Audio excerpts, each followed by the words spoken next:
Hey guys, and welcome back to episode 2 of Chopping Up with me, Shelley Dee. Today I have a guest, Ox. Yes, Ox, you alright? Yeah, I'm good, man. So today we'll be talking about black men and mental health, and we're going to be talking about your journey.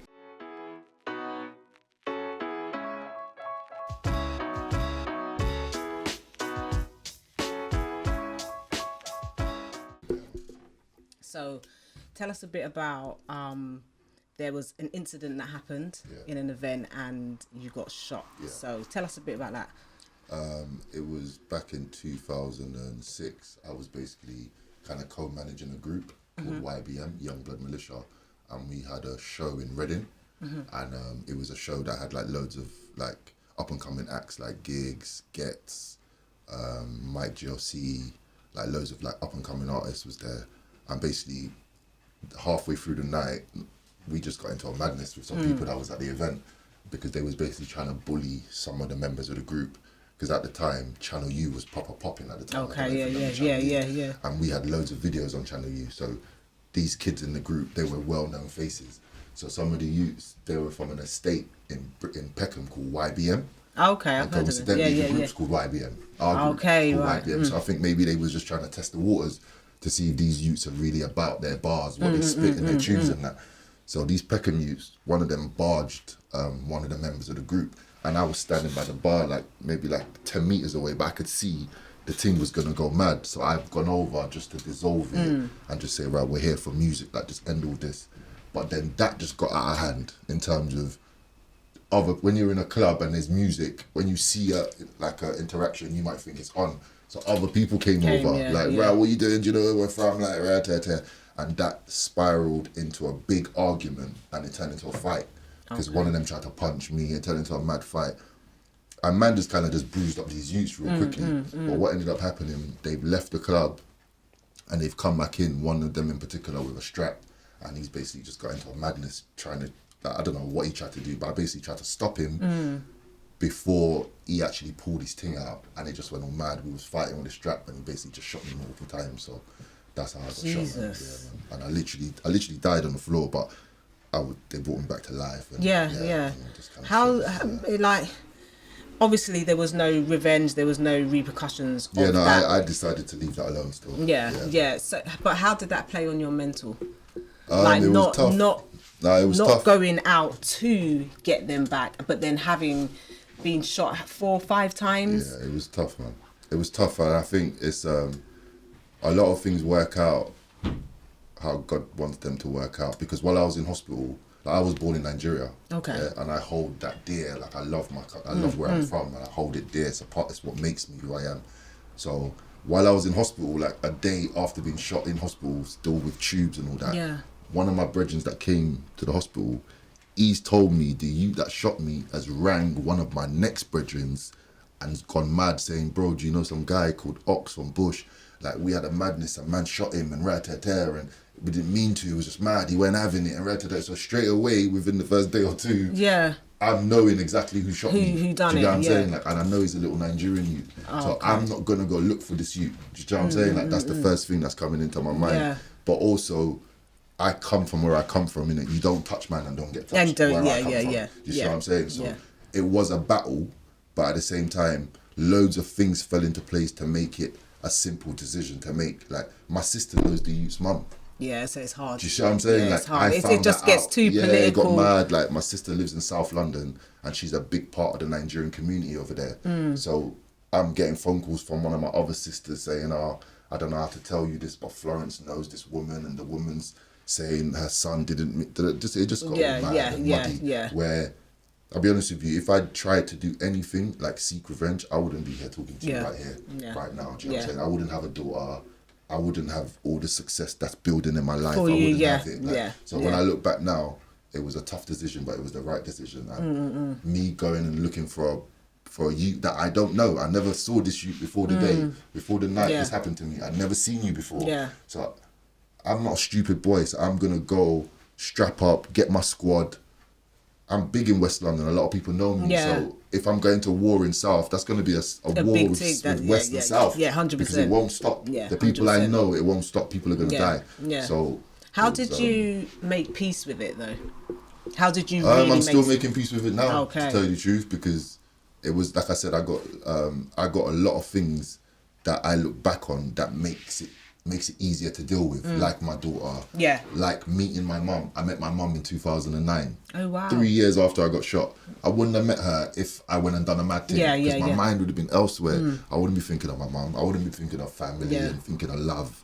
I'd be more thinking of, like, how am I going to make sure this don't come back to me? And just moving of course, in a slightly darker way. You feel what I'm saying? So, looking back at it, I'm just glad that I'm here, man. 100%. 100%. So, like, fast forward a little bit, how did you manage to end up being sectioned?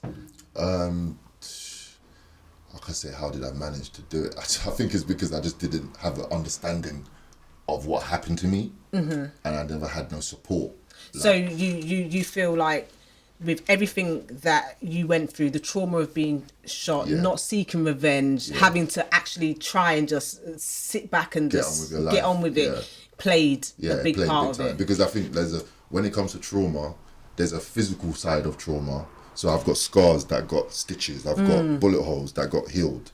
But then there's inside, and growing up as a young man in London, as a 15-year-old, a 14-year-old, a 16-year-old, I was never told about mental health. I never had a conversation in school. I never had a conversation with my dad. I never had a conversation with none of my siblings about mental health. I never had a conversation with my brethren. The first time I knew about anything to do with mental health is when my brethren went through something and he got arrested, he got nicked and went jail in like 2004, and we all thought he was going crazy.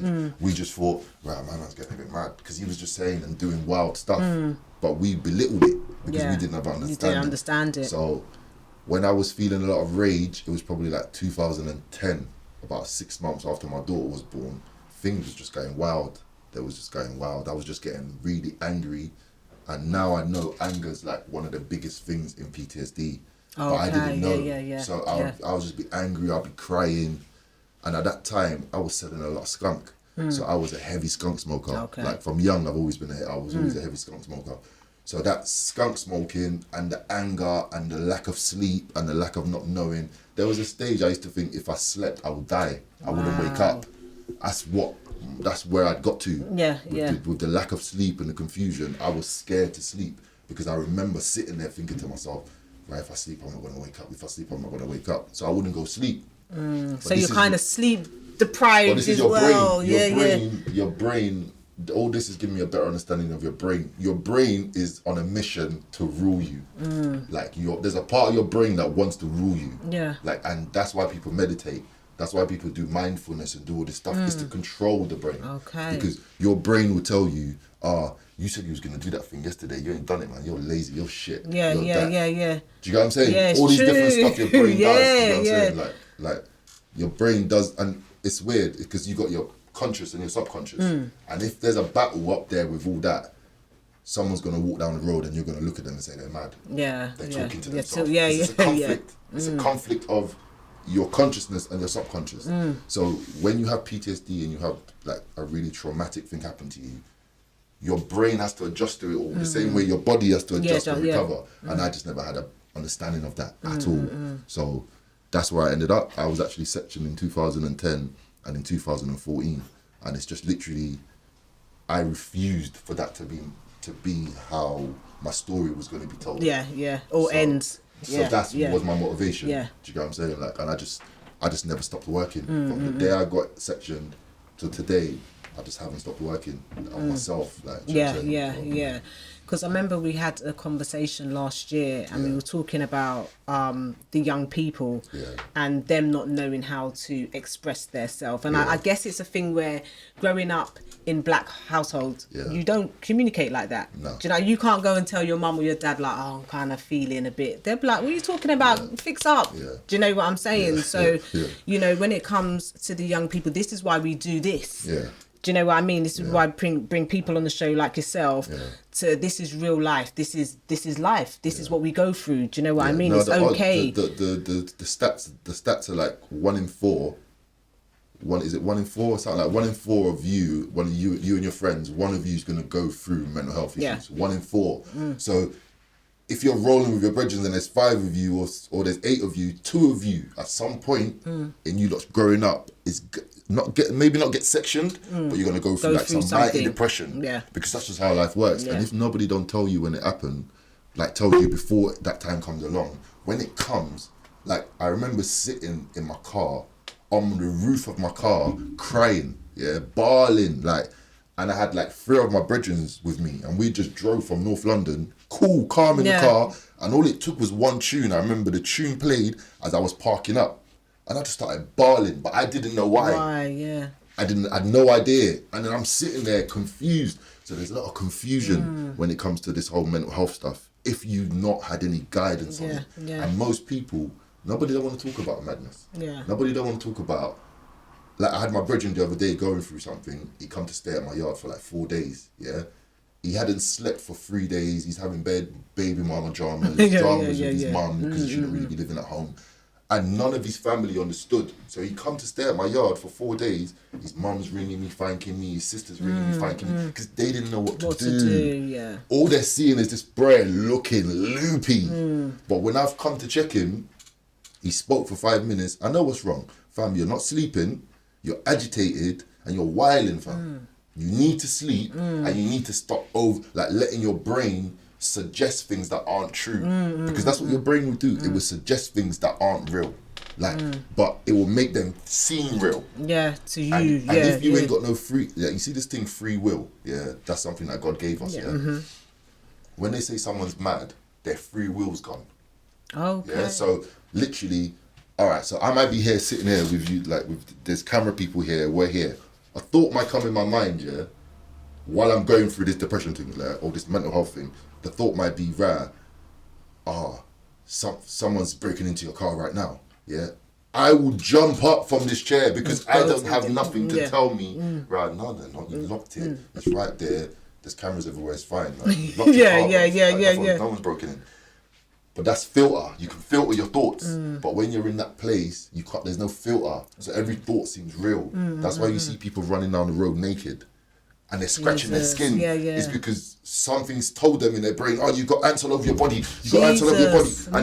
And there's nothing for them. There's no filter to say, look, no, you ain't, bro, calm down. And so they will just strip off, and then you see them running down the high street. And someone says, did you see John running down the high street? He's mad. He's down the hospital. All it is John couldn't filter his thoughts because it's too much. He ain't slept. He ain't eating right. Do you know what I'm saying? The pressure's too much. There's no money. All these different aspects of pressure and stress will send you to that place where your brain takes over. The other part of your brain takes over, your conscious brain. And now you're looking loopy. Jesus. Do you know what I'm saying? Like, but you're not really loops. Do you see what I'm saying? Like, no one's really loops. People are just going through shit. Through stuff, Do you know what I'm saying? But it looks how it looks from the outside when you're looking at it. Because you ain't seen nothing like that before. You don't know no one that's experienced nothing like that before. And to you, it just looks like, right, that's mad. He's crazy. Or she's crazy. And then when the tablets come in, they put our young people in the hospital. I was just about to ask you when about the tablets come in, you read all the side effects of the tablets. All the side effects of the tablets is what sends you mad. So it gives you psychosis. It says it. It will say it on the paper. Jesus it says Christ. this medication may give you psychosis, may kill you, may all these different stuff. But this is what they're giving you in the hospital because there's something in that tablet that's gonna play a part in calming you down. Whether it's taking away the urge for the coke or the urge for the alcohol or the urge for the whatever it is that's like fusing your delusion or whatever it is that's adding to it. They're gonna give you something in that hospital to make that want for that thing go. But a lot of people, they will come out of a sectioning and they will go back to the friends that they were with before, or they will go back to the lifestyle because there's so much shame attached to being someone like that or going through depression that when you come out of it, it's hard to show face and just start living normal. People just kind of hide and fall back into wherever it was that was soothing their pain before, because most people don't care. Most people don't want to stop their day and stop all their runnings to come and sit with you. I say, talk to me, man. What's wrong, man? What's in your heart, man? No one ain't got time for that no more. Especially in London. It's moving so too quick yeah. that for someone to stop, they gotta really love you. And people that really love you, they ain't even stopping. Do you get what I'm saying? They're telling you to fix up. They need to fix up. Yeah, do you know what I mean? I'm saying? Snap Chatting out about of you. it. They're chatting about you to that person or that person, and then it leaves you hearing, oh, my man said that about me, or da-da-da, and then you're just even more lost. Yeah. Do you know what I'm saying? Yeah.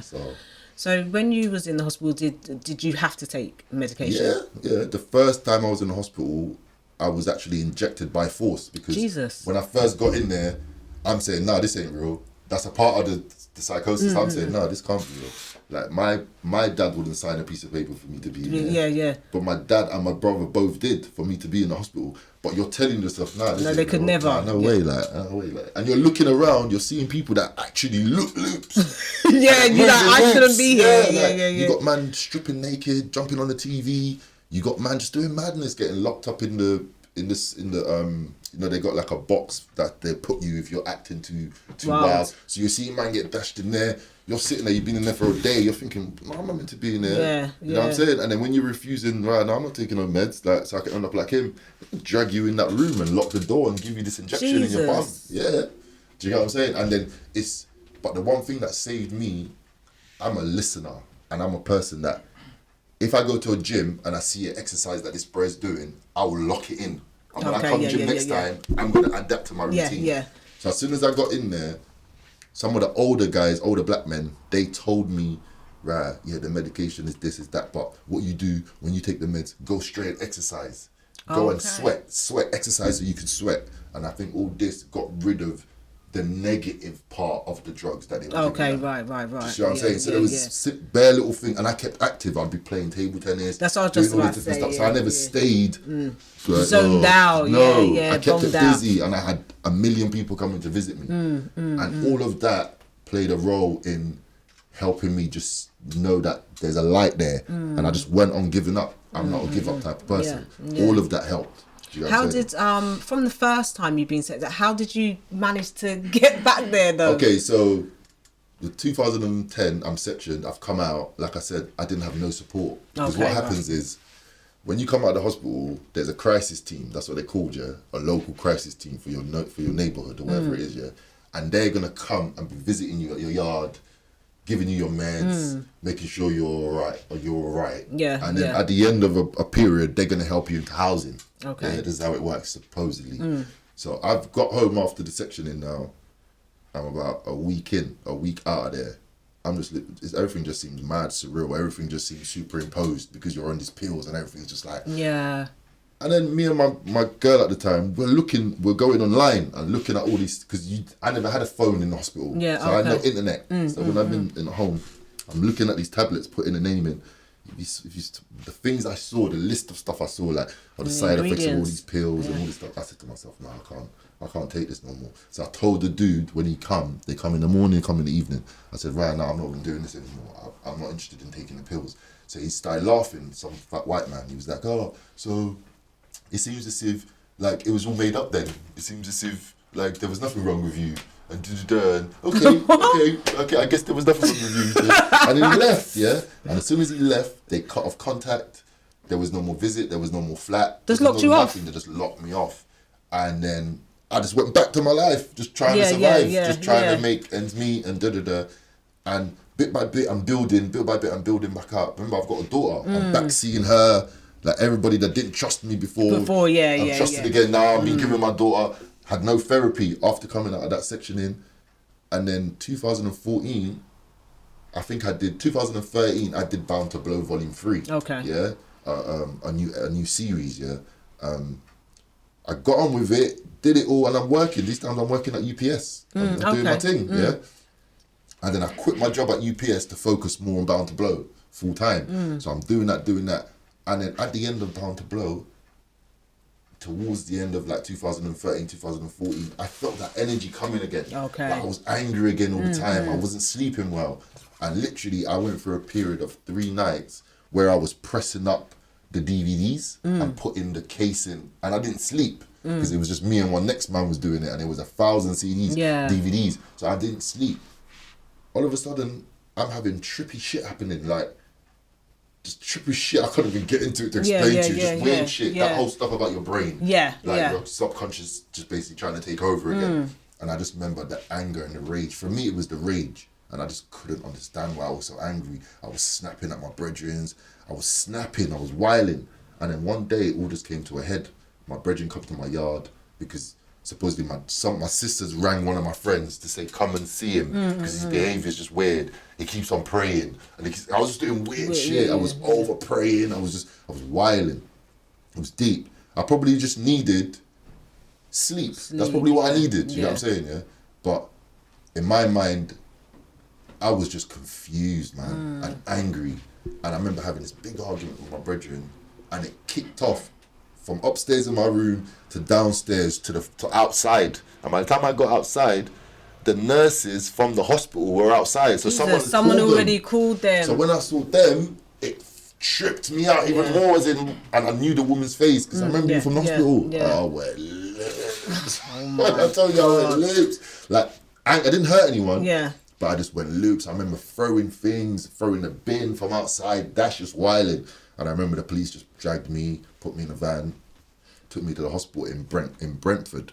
But then when I got there, they couldn't give me no meds because I wasn't displaying enough psychosis. Oh, right. For you lot. Because it's weird how it works. But to say, at least they didn't dose you up, though. No, they didn't dose me up in 2003 because they couldn't. Because for whatever reason, 2010, I was showing some next type of behaviour. Yeah. But in 2014, it was a thing where when they've assessed me, they kept me in there for 5 days. I just needed sleep. Yeah. But then when I left in 2014, I got fast-tracked into some therapy through Mind.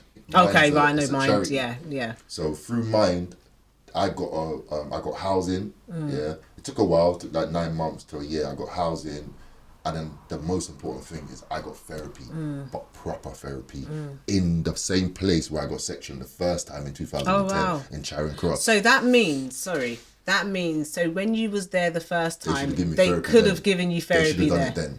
But they just let me go because I was fighting to be released in 2010. And you wouldn't take the meds. Yeah, I was fighting it. I was just fighting, do you know what I'm saying? So by the time I got to 2014, I was ready for therapy, I think. That's how I want to look at it. I'm not looking at no one else. Like, I was ready. I was on a waiting list for like 2 years. From 2014, they put me on the list. My therapy started in 2016. Jesus. But that therapy in 2016, it lasted a year. Okay. So from 2016 to 2017, I saw this dude 2 times a week. Changed my life, man. Dude literally changed my life. And that's how my music started, because he asked me to write for him.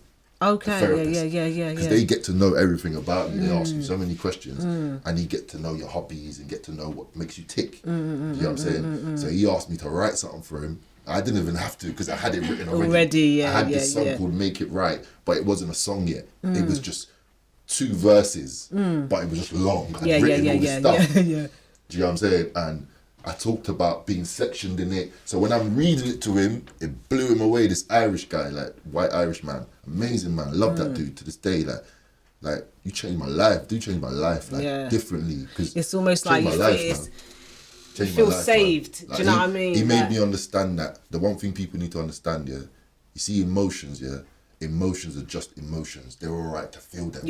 And that's something I didn't know. I thought it was wrong that I was so angry. I thought it was wrong that I was sad all the time and I was just feeling down. But this guy made me understand that emotions just come and go. They're like a wave. They just come and go and you just feel them.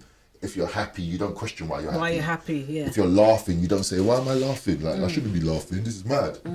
But once you start crying or once you start being down, more questions are asked. You batter yourself more. Do you see what I'm saying? Yeah. So through this therapy, I learned about validating myself. I learned about being less passive. I learned about what passive aggression is and how it comes into play. And I was somebody that was very passive. Maybe it's because of the household I grew up in under a dad who was quite strict. So I became a passive person in terms of I might be chilling with 10 man and I'm going to let something go that next man won't let go. Yeah. Do you understand what I'm saying? But I'm trying to let it go for the greater good. But then again, that's a part of my passiveness. And I had to work on that. And I really have. And I still do. It's ongoing work. I don't stop working on myself. Yeah, so, that's wicked. So, talking about therapy, obviously, you're advocate for it. Yeah, because they're like, again, white people, they have no issue. Normal. They have no, see their kids, if they see or their kids have said one word, they're going therapy. It's normal. It's just that we don't do that. I think we come from cultures where we don't talk the business.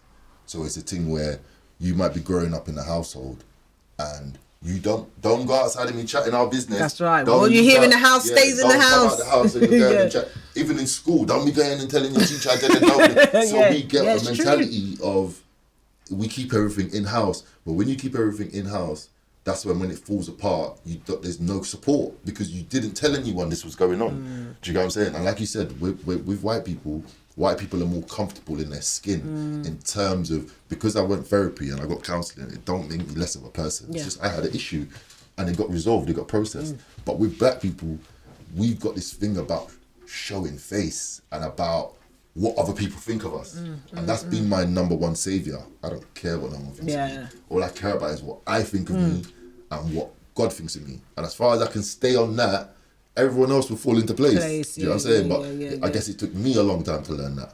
And I put myself through a lot in trying to process all that.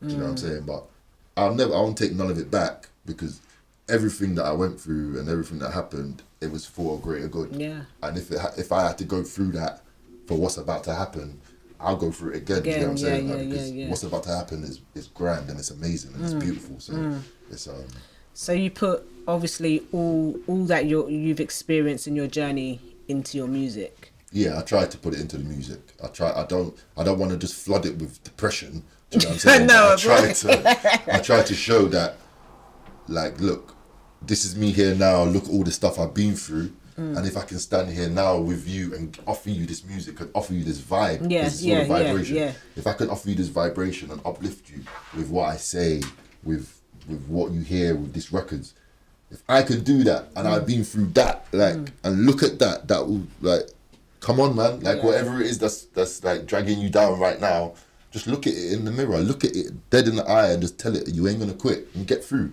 So that's my motivation. And then when it comes to the music as well, it's the young people. Because 100%. With young people, there's the mental health aspect, but with young people, there's a lot of young people who don't have father figures or who don't have a positive male role model in their life at all. All they have is music. So for a lot of men, believe it or not, Giggs is their dad. Bare man in England, Giggs is their dad. 100%. It's sad to say it 100%. Because Giggs should not be your dad. But bare man, that's their dad. So if he says it's a go for a type of mentality, it's a go. So some of my motivation was to do this music thing, whether it's to give one kid another option. If it's two kids, that's even better. Like, just to give them a different option that, okay, so my man's not talking about duppying every minute. My man's not talking about running on ups. My man's not talking about going to an up block and doing a bad thing. My man's just talking about vibes and talking about good things and talking about being a positive role model, being a positive individual. And I F with him because I like his clothes. Oh, his trainers look cold. Oh, I like his jacket. Oh, that hoodie look bad. All these different elements is how young people's minds are shaped, is whether we like it or not. So this is another one of my motivations, you know what I'm saying? Because they deserve it, man. These young people deserve it, man. 100%. You're robbing them, man. Like, you're robbing 100%. Them. Like, loads of men are robbing our young people. Like, straight. They're robbing them. They're robbing them of their future. They're robbing them of their present, of right now. Robbing them clean and robbing them and them going back to some yard, like you said, in the sticks in the suburbs and sitting down with their missus or whoever. Do you know what I'm saying? Like, so. What do you think of the state of the music now? Like the state of music now? I'll be honest with you. Like, it's not in a totally bad place.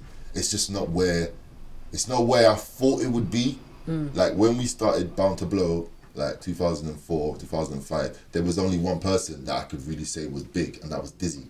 Dizzy was the only big, like, artist, solo, black youth, young, getting money, travelling the world. And I remember thinking to myself and telling my brethren, imagine if there was 10 Dizzy Rascals, that would be mad. That would be crazy. And now we've got way more than 10 Dizzy Rascals. We've got man paying mortgages, feeding their kids, sending their kids to private school, off the back of words, off the back of what they write on paper. So it can only be good, but at the same time, we need to have a better understanding of the power of music. And the power of your words. Yes, music will shape a generation or destroy a generation. 100%, yeah. Do you get what I'm saying? So that's the only bit I'm worried about. But then you've got artists like Dave. You've got a few artists who are big in the UK and they're talking the thing. Do you get what I'm saying? So it's not totally lost. It's not totally lost, but we got to keep an eye on it and have a better understanding of it because it's not just about going studio and recording your tune and putting it on YouTube and that's it. Nah, that thing's gonna affect people. It's gonna affect people's lives. Yeah, you know what I'm saying? this is it. Well, do you listen to drill? I've been or are you really. You're hardcore rap? Yeah, I'm a rap guy. I wouldn't say I don't listen to it, but if someone plays me a tune and like, right, yeah, you heard this artist, I'll listen to it. Like someone played me some guy called Digger D the other day. Oh yeah. Someone played me the Ross guy played me a tune of the Ross guy. So I've heard these tunes, but for me, I'm filled with so much. I wouldn't say positivity, but I'm filled with a lot of good vibrations. Yeah. So I can only listen to that stuff for so long. That's right. Yeah. Unless the guy is actually... So I've got my nephew, like my brethren's son, he's a drill artist. So I listen to his stuff, but he don't talk about killing no one. Yeah. He just talks. He talks. It's weird listening to him because he just spits and he's spitting with content. And it's drill. It's over drill beats. Yeah. Drill pattern. But he don't talk about going to a block and dupping anyone. Yeah. He's just spitting. But I know he's spitting like that because of his dad. Yeah, his dad bust his head. Yeah, you so know it's that. It's just more guidance, man. See, this is the thing. Again, we were having that conversation about what sells. Yeah. Do you see what I'm saying? Yeah. It's like sex sells. Yeah. You know, in music, drug sells, killing sells, and but it's just us. Yeah.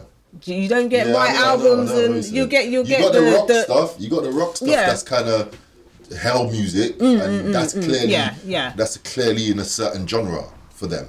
Do you know what I'm saying? But popular music, they ain't talking about killing anyone. They're not. They're talking about vibes, man. Yeah. Because that's what it's about. That's what music's for. But there's I won't say like our youth are targeted, but to a certain degree. Maybe they are. Do you know what I'm saying? Like, but that's like another conversation altogether. Like, there's a guy called Carl Hines. Yeah, Carl Hines, a producer from back in the day. Yeah, I watched the interview with Carl Hines one time while I was doing Bound to Blow, and that's what's made me comfortable doing this music thing. Yeah. Carl Hines, a big producer. Like, do your research when you watch this. Carl Hines, he basically explained you can be very successful in the music industry and make money, buy a house. Like live well, from it, and nobody knows you. Yeah, you can do that because all you need is your little fan base of maybe 5,000 to 10,000 people, and they buy all your releases, they buy all your merchandise. That will feed you. Yeah, that will possibly send your kids to private school. Yeah. Do you know what I'm saying? But most people, they think they want the big picture. They want everyone to know them, everyone from their school, from their college, from uni. They want everyone to know the whole world. And then that's when the record label comes in and exploits you. Yeah. Because the record label knows you want all this stuff so much. They'll buy your mum a little house. Maybe they'll give you a little Mercedes. You got hundreds of thousands of views on this. But you'll be sitting somewhere, lonely as shit, and you probably won't be happy. Yeah. But the way I'm patterning my thing, I've got my little fan base and it's building. And I'm happy with that. Yeah. I don't need 100 million people to know me. Nah, I'm good. When I put on an event and I put on my show, people are gonna buy tickets. They're gonna come, but it's gonna be for me. Yeah, that's right. And it's gonna be me that I know. Right, boom. Yeah, all these people are for me. There's no funniness when you start. A lot of these young people that we've got that are breaking into the industry, they're just being used as puppets. Do you get what I'm saying? For a particular agenda, but. That's just like another conversation for another time. I just think we just need to have a better understanding of music and what it does to the conscious and what it does to the psyche. It's more powerful than people think. Yeah, 100%. Way more powerful than people think. People think they just play the music. Nah, it's shaping your thinking. Literally, it's shaping your thinking. Like your whole attitude can change off the back of listening to a song. So if that's the case, what do you think listening to this tune or listening to this playlist every day is doing to our youth? Yeah. You know what I'm saying? Like, it's making things a lot real for them. It is real. Like, if you're hearing it every day, that if you're moving wrong and you ain't got your shank on you, man's gonna you're gonna carry your you're shank gonna every start day. cause in your mind, because it's your favorite artist. He's telling you he's carrying his thing every day. Yeah. You're gonna carry your thing. Yeah, He's not carrying my thing. Yeah, like if my man's saying he's carrying his thing because that's the climate of London right now. It's on top. I'm gonna do my thing. I'm my thing. I'm not taking a chance. You know what I'm saying? 100%. And that's what I'm bumping every day. The beats are banging. Every time I hear it, I'm hamped. Like it's more music thing. It's more powerful than people know, and the labels and the powers that be make it all kind of like they don't push that part of it, that understanding. They don't show you that side. Of course not. Because if they showed you that side, you realize, okay, most people won't want to sign. Get signed. Right. They won't. There's a lot more independent artists now. I think some of the younger ones are getting a little clued up, saying, "Do you know what? I'm going to push my team by myself." Do you know what I mean? They are. You know, because I think that so much people are talking about record labels and stuff now. So they're investigating, they're doing their own research now, which is a good thing. Do you know what I'm saying? Well, it is. It's when the money comes, and sometimes whether it's through publishing or through a signing fee, these labels will just trick you, man. Yeah. And most man ain't got time. Like a man said to me the other day, "What's the most important thing to do if you want to get into music? You get yourself a lawyer." That's what I'm looking for right now, like a music lawyer. And a lot of people didn't even know. My cousin's looking for that for me right now. My cousin's a lawyer. He's a family lawyer. I'm looking for one. Like I've got some old man in East London. He's saying that he'll help me and he's trying to introduce me to people. That's what I'm looking for. Because in terms of entertainment, music and entertainment, you need a lawyer. Forget about anything else. Get yourself an entertainment lawyer, because that first contract's going to come in. You're going to be so gassed doing backflips. You ain't even, and you don't even know. But even if you look, you don't even understand what it says. because how it's written. Yeah, because all you're seeing is what they're giving you right now. They're going to buy your mum a yard. Yeah. Your mum that lives in that block in wherever. But this is where they get them. This is where they get them, isn't it? Do you know what I mean? It's brick and mortar. That's all it is. Yeah, but they want to get out of hood. Exactly. And your mum's going to be doing backflips. What? How? I'm going to say this for you. Sign. Yeah, because you don't know no better. Yeah. You know.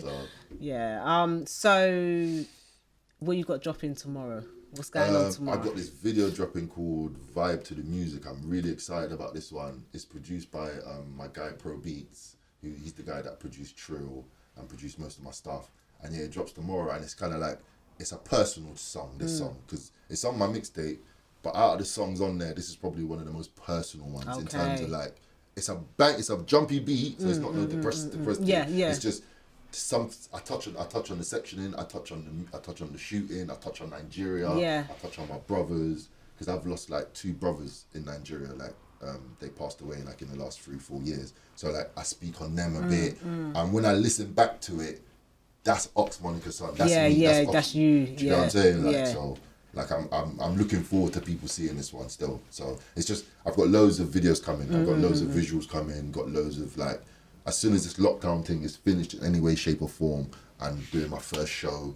And just get the ball rolling, man. Just keep the momentum flowing. Yeah. So it's all about music right now. Just putting your all into it and doing your thing. And just keep it, because that music, it's not as if music's my be all and end all, but I learned a long time ago, the music opens doors to other stuff. Do you get what I'm saying? Like, if I didn't do the music, I wouldn't be sitting here with you now. Yeah. Because you wouldn't know. Know me. Do you know what I'm saying? Yeah. Like, so that music there, it opens the door to your personality.